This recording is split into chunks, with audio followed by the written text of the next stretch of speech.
in our body. And halos karamihan ng Pilipino ngayon ay may vitamin D deficiency.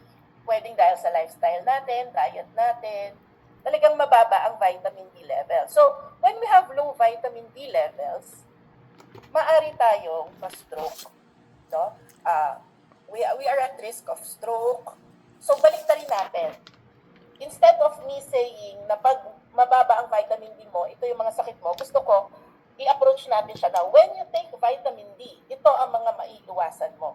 So, magkakaroon ka ng added protection from stroke. At kung kayo ay na-stroke na or may relative na na-stroke, mas mapapabilis po ang post-stroke recovery. Meaning, kung sila ay bedridden, paralisa, hirap na bumangon, mas mabilis po ang recovery pag bibigyan nyo ng vitamin D. Ang dementia naman po, isang sakit na ating pwedeng makuha when we get older. So, added protection ang vitamin D para hindi tayo ng dementia. Vitamin D stabilizes the mood, kaya contra-depression ang vitamin D, lalo sa mga taong hindi naaarawan, those who work at night, tulad ko, or talagang busy lang with our daily lives na hindi na tayo nakakapagpaaraw sa labas, we are at risk of developing depression. And vitamin D has a role in fetal brain development dahil when a mother has low vitamin D levels, maaari po siyang na may autism or ADHD-like behaviors o kung hindi naman mga language or developmental delays. So, hindi lang yung mismong mommy ang kailangan ng vitamin D, but also the baby. Sa thyroid po, ang mga sakit sa thyroid like hypo or hyperthyroid and goiter ay maiiwasan when we have adequate levels or high levels of vitamin D. Dahil po tulong ang calcium at vitamin D sa pagpapatibay ng buto, maiiwasan din ang osteoporosis. So, kahit po kayo ay umiinom ng calcium, but kung mababa ang vitamin D level sa inyong katawan, hindi ma-absorb ng katawan nyo yung calcium. It can still lead to osteoporosis. And madali kayong mabalian kung kayo ay matroma, matumba, gano'n, no? And vitamin D is very good for our respiratory health. Kung meron po kayong hika, o di kaya naman yung mga smokers po, iwas po sa emphysema o hapo, you'd have to take vitamin D, iwas sa pneumonia like ng COVID, bacterial or viral pneumonia. And vitamin D can give you protection against tuberculosis. So overall, pinapalakas po niya ang inyong baga. Sa puso naman po, vitamin D can lower or regulate your blood pressure, pinapaganda niya at regular antibok, iwas arrhythmia or irregular heartbeat. Vitamin D can lower your blood cholesterol, lower your bad cholesterol, and increase your good cholesterol. Iwas po sa heart attack. And yung mga tao na may palyadong puso, mahina ang pagbomba ng puso.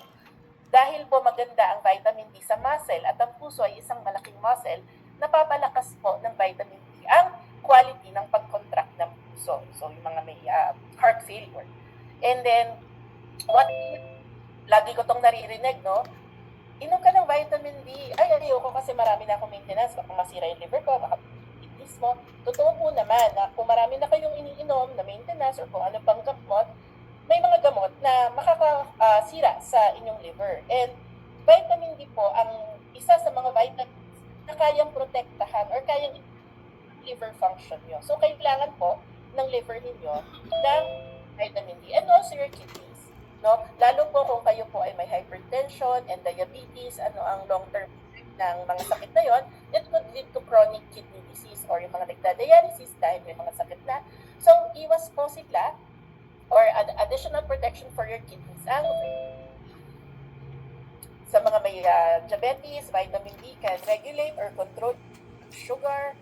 Sa mga hirap magbuntis because they have polycystic ovaries, kaya naman problema sa sperm, mahina lumoy ang sperm, o di kaya madaling mamatay ang sperm, vitamin D can also help boost your fertility. And pag-boost natin ng mga magbuntis, vitamin D can also prevent complications pregnancy like ang mommy mag-develop ng high blood o diabetes o di kaya makunan with the help of vitamin D.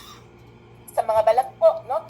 Dahil po vitamin D is a good anti-inflammatory and it regulates the immune response, no? Yung mga autoimmune na mga sakit na mismong katawan mo ang sumisira nagkukos ng sintomas like psoriasis, vitamin D can help with those conditions.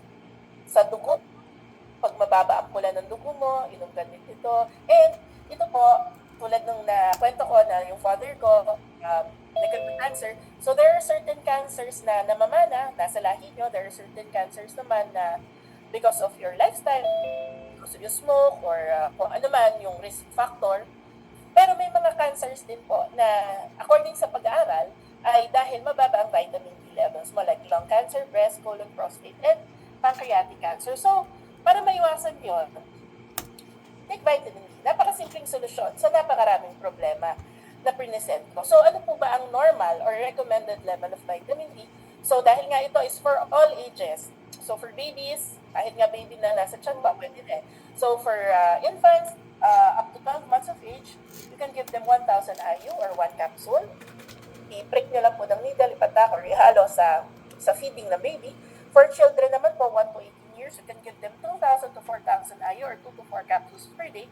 And for us adults po, the minimum dose for adults is 4,000, but pwede nyo pa po taasan ito up to 10,000. And some patients, they take more than 10,000, and it's safe po. So, para lang po meron tayong limit, no, or guide, adults can take 4,000 or 4 to 10,000 capsules per day. Ayan. So, tawag dito, ito lang namang vitamin D ang medyo mahaba-habang explanation kasi para ma-appreciate natin na kailangan talaga natin ng vitamin D sa katawan, napakaganda ng vitamin D. And isa pa, dahil ganun kaganda or